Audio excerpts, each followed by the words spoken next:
This is Smithy.tv. Hi, this is Kenny Robinson breaking down the news. Thanks for coming back here. We're getting more and more listeners and viewers every week. Apparently, I'm up to 7 now. And I think 2 of them are ex-wives just trying to see if I'm making any money to jack up the child support. But this is not happening. Anyway, I'm blessed with a special guest today, Steve Kerzner. Let's not go too crazy. Otherwise known as the creator of Ed the Sock. There are no socks here today. In fact, we're doing it Miami Vice style. Nobody in this room here is wearing socks. So thank you, Steve, for coming up here today. Thanks, Kenny. And anyway, you were controversial during the time while you were doing your thing on TV. As we were just chatting a little while ago, though, you've never had any kind of the backlash that would be so common now. I should point out before you move on that still doing controversial stuff with Ed on Huffington Post Canada. Every 2 weeks there's a video about controversial subjects, and every Joe.com in the U.S. is a 10-minute show every week. And now let's go on to and everybody's doing Huffington Post. It seems like... Really? Like Steve Ward has is it Steve Ward? No, Steve Ward's another guy. Ward Anderson. Ward Anderson. Ward Anderson writes something for Huffington Post. It just seems like everybody's just... Yeah, it's just, none of us are special. We all just go, and here, do something for us. I remember when nobody else read it. I used to think I was so special, like reading the Village Voice when I was reading this. And, and now it's like, hey, I just saw them last night, and they were thrown up in the alley outside the bar. And when did they find time to write this article? So, okay, so I want to check, it's all last week on Facebook, because I have no real life. I don't socialize with real human beings often. Probably safer. It's, well, less people to be offended by something I say or do in person. Last week, big stink was Adam Sandler is making a film. It's on Netflix. And I don't recall the name. Ridiculous Six, Ridiculous Six, yeah, a parody of the Magnificent Seven. Right. So apparently he offended the Aboriginals / Natives / Indians that were in his cast, apparently by some of the jokes, and apparently they, things like they had Navajos playing the part of Apache Indians. Which well, it was the outfits and stuff, that the trappings were one tribe, and what they were saying they were some other tribe. It was typical Hollywood movie making. Right. Listen. The thing is that while I can understand their anger, it's rare in Hollywood that Native Americans play Native Americans. Oh. They usually, in Hollywood, if your skin is darker than a sheet of paper, then they will have you play everything except your own ethnic group. Not even that. I remember when Geronimo was made in the 60s with Chuck Connors, and he had blue eyes. Yeah, well, and then there's Ricardo Montalban, who played a Chinese guy on a lot of Hawaii Five-O episodes with a Chinese Spanish accent and these appliances on his eyes that it looked like they belonged on Deep Space Nine. Nobody, even today, people don't play their own ethnic group. Hollywood figures, well, if you're not white, you're ethnic, and you can do everything. So it's one thing that they had the verisimilitude to have these native actors, but I think it wasn't that the jokes were the problem. It's the fact that the jokes weren't jokes. They weren't funny. Yeah, well, Adam Sandler, I mean, he's a one-man production company. He goes in there, he gets everything green-lit, and then he brings his pals in, which is nice if you're a friend of Adam Sandler's, but... Not so nice if you paid money to see the movie. Well, you're either, stunted adolescents, or you're bringing a preteen to sit there and giggle at poo-poo jokes. Yeah, I guess. I was reading some of the jokes. Can I put my pee-pee in your teepee? Yeah.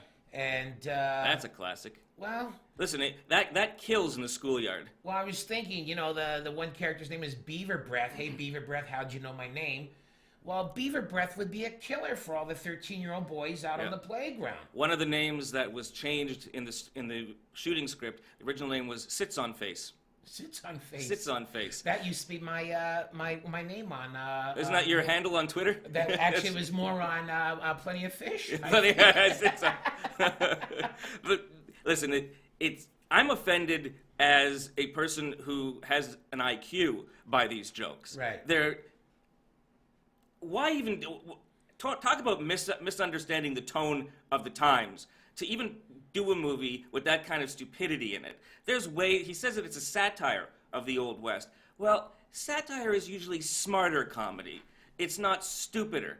And to have, can I put my pee-pee in your teepee, I don't know who that makes who laughs other than preteens? Yeah.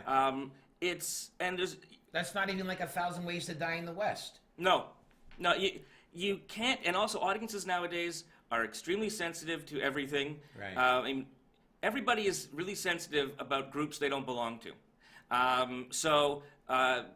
lot of white people would be very upset by that depiction of Native Americans. Yeah, there's Darren Frost says, I'm going to be offended for somebody that's not me. Yeah, that's pretty much the way that it goes. So the whole thing is stupid, and it's actually handy that it gives us a warning: don't watch this movie. But if it's on Netflix, you're not paying extra for it, I imagine. Well, people apparently are canceling their Netflix accounts. Okay, that's ridiculous already.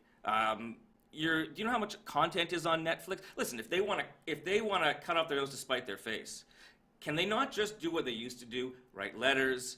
Now you have more direct ways. You can send, Facebook messages, Twitter, email. They want a pound of flesh and a head on a stick. Yeah, and so who are they hurting? There's not enough people are going to quit Netflix to really impact Netflix. Everything passes over. Right.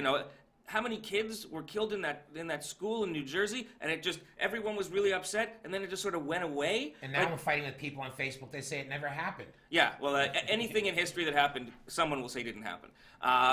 But everything passes. So, and you know what's going to happen to these people. In a month, in 6 weeks, they're going to quietly reinstate their Netflix. And the actors will probably never work again. And, and in Hollywood, they'll be labeled as trouble. And there'll be all the Johnny Depp wannabes that'll play the part of... Because Hollywood's never had a problem with sticking on a wig and some war paint on a non-native to play the part. No.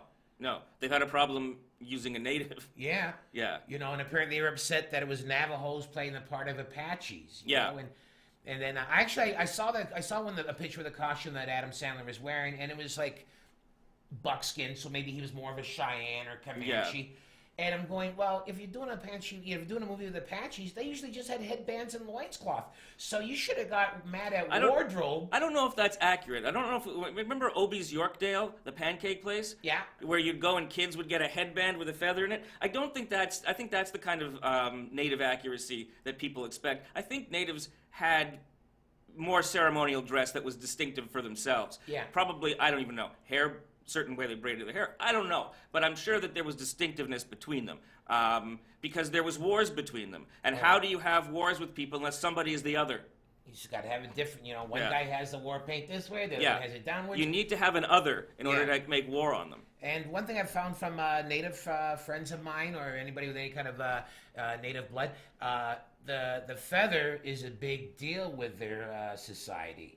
It's an honor thing. It almost has like a religious implication to some extent, or spiritual. The color of the feather, or the type of bird. Just the fact that you've earned your feather. That the pale face has just gone and stuck an kind of feather in there. And it doesn't matter. Like I posted a picture of Betty Page wearing a native headdress. Yeah. And I had a couple of friends going, well, if you don't like blackface, why would you accept this? And I go, because she's Betty Page, and she's not wearing much except for this fucking Indian head. Betty Page is sort of hermetically sealed off from all political commentary. If Betty Page wants to have a blackface with an Aunt Jemima band, as long as the boobs in the thighs shot, I'm going to say that's a bad Betty Page, But, so I mean, or another thing they had, like one of the characters was squatty and peeing while smoking a peace pipe. So I can understand... Adam Sandler's creative team, thinking that's the same thing as smoking a bowl of weed and taking a leak. But apparently, once again, that's a whole nother... And they hired somebody to tell them the difference, what's offensive in the culture, and they poo-pooed that. I think the person that they hired wants to keep their job. Often those things are for optics, except in cop shows, where they actually get... like real stories to help make the shows feel a little more real. Yeah. A lot of the advisors are just insurance. So you can say, look, we got an advisor. So I don't hold much for that. And yet, Adam Sandler, like myself, is Jewish. He had his wife converted to Judaism, so it means something to him. I don't think he would like a non-Jew making a movie where the rabbi is reading the Torah and takes a crap. Or Schindler's B-list. Schindler's B-list, yeah. I think he would understand it in those terms, but... listen, Americans, God bless them, there is a built-in insensitivity that they don't even know is there to other ethnicities. Because they killed everybody in their way. and I don't know where the attitude comes from, but it's very much that, come on, you don't mind us. Come on, we can all make jokes about this. That's all in the past. Get over it. Get over it. Yeah, and I've got a friend who considers himself not racist. Okay. And he's racist. Oh, of course.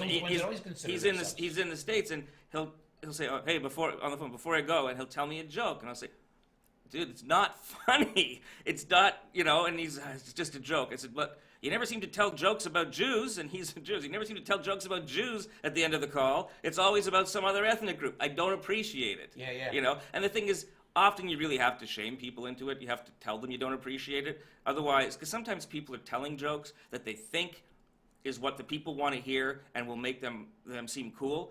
All you've got to do, often I've found, all you got to do is say, you know what, I don't really find that funny. You'd be surprised how many people around there will then find the courage to say, yeah, me either.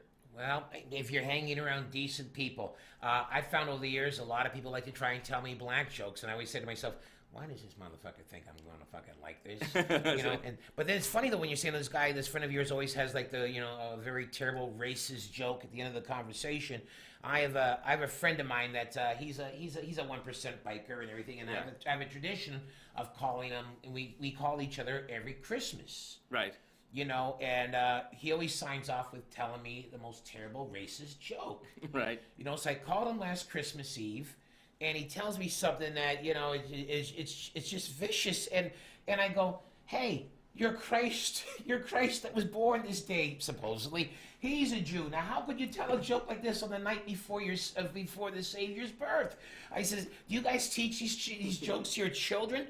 And as I'm scolding him, he's howling even harder over the phone because of my outrage. Yeah. And I'm not going, I'm never speaking to you again, because it's, I've learned over the years that sometimes you can convert more people by saying, you know what, I really love you except for this side of you, except for you're a total piece of shit, and I'll have nothing more to do with you. Well, when someone's told you you're a total piece of shit, what is the motivation in you to change? None. They're not going to be around, so okay, that's written off. It's when the person's still going to be there that you have to start changing your behavior. Yeah. And again, people canceling their Netflix over Adam Sandler, knee-jerk ridiculousness.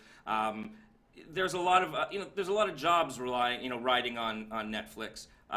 People working there, and Netflix should pay a price for greenlighting something so awful. But you wonder how many of them even read the script. Most of the time in Hollywood, scripts are being written on the set. What is written in advance is tossed away by the time they roll. It was the pitch. Yeah, and exactly. It's Adam Sandler is going to do something for Netflix. Netflix says, hey, that gives us credibility, even though it's just Adam Sandler. And so that's what happens. And there. Adam Sandler movies, as much as people that that ever read more than 6 books in their life, his movies make money, and that's the bottom line for Hollywood, isn't it? They don't all make money, is the thing. What's funny is that he's had losers. He's had flops. Spanglish.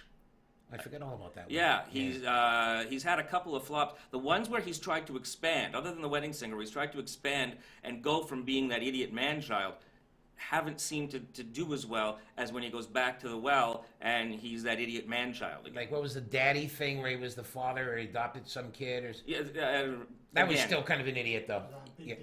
Yeah, Big Daddy. Daddy. He was still a man-child there. Yeah. But when he's tried to expand, it's like when a recording artist who's really popular does an album where they're trying to grow and people, that's shit, it's not, and then they don't, they say you lost it, your first album was your best, and then when they come out with the third album and it's very much commercial like the first, you've sold out. Like, you can't please anybody. Well, it's like when Stevie Wonder made that album, The Secret Life of Plants. Yes. After having Talking Leaves. Well, they love, or whatever else it was, they love Talking Leaves and they loved, the other stuff, but The Secret World of Plants, they wasn't digging them plants. Yeah.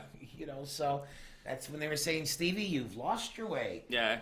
Anyway, we're about out of town for this. We're out of town. We're out of time for this segment. So anyway, thank you for that one, Steve. Thanks, Kenny. Steve Kerzner here. I'm Kenny Robinson. You've been listening to Breaking Down the News. So if you've been following this Adam Sandler thing, the only thing I can say is Hollywood they're going to go get them some new Indians. And I think that should be funny if they went and got East Indians to play the part of Apaches. Then they'd really be squawking. And then it would be a real comedy. Anyway, Breaking Down the News. Thanks for checking us out. Check us out again, because we're checking you.